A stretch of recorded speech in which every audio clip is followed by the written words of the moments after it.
Salut à tous, nouvelle vidéo, on va parler tout simplement du Canon FT-BQL. Est-ce que c'est un appareil pratique pour débutants? Est-ce qu'on peut prendre du plaisir avec un boîtier aussi rustique du début des années 70? On regarde quelques images et après on fait un point.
Alors, la question qu'on se pose, est-ce qu'il est efficace, utile et pratique pour les débutants? Je vais vous dire oui tout de suite. Pourquoi? Parce qu'il est entièrement mécanique, facile à utiliser, des réglages tout aussi simples. Même pour un débutant, si vous regardez énormément de vidéos sur YouTube, vous allez pouvoir apprendre les réglages, le triangle d'exposition pour pouvoir commencer à shooter avec ce type de boîtier.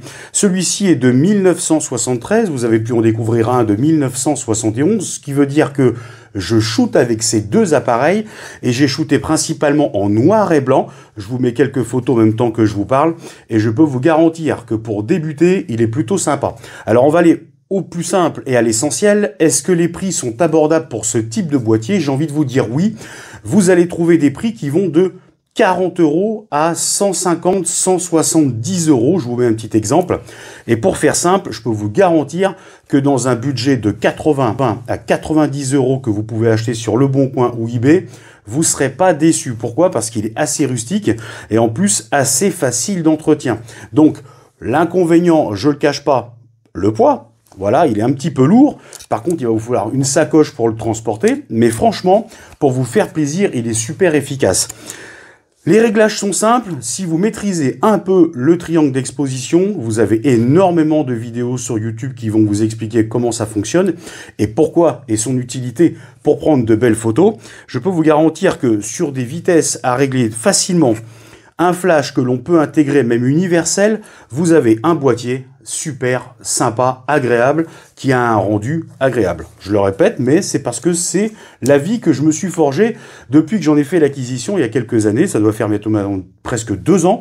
Donc le 73 et 71 en année de ces deux formats-là. Vous avez donc des objectifs interchangeables, il y en a énormément et pour des prix excessivement raisonnables sur Internet. À vous de faire attention effectivement au fonctionnement de ceux-ci s'ils sont en bon état. Mais je peux vous garantir que prendre des photos argentiques avec ce type de boîtier, pour commencer avec un budget raisonnable, si vous aimez le entièrement mécanique, parce qu'il n'y a pas de pause statique, vous allez vous faire plaisir. Voilà, vous avez déjà une vidéo que j'ai présentée sur ce boîtier il y a à peu près 1 an et demi, qui était toute simple, mais vous avez l'intégration de la pellicule, je vous mettrai le lien. Mais tout simplement pour vous dire que pour des prix corrects sur le net, s'ils ont été bien entretenus, vous demandez les précisions qui vous intéressent, vous aurez un boîtier argentique à prix correct. À bientôt.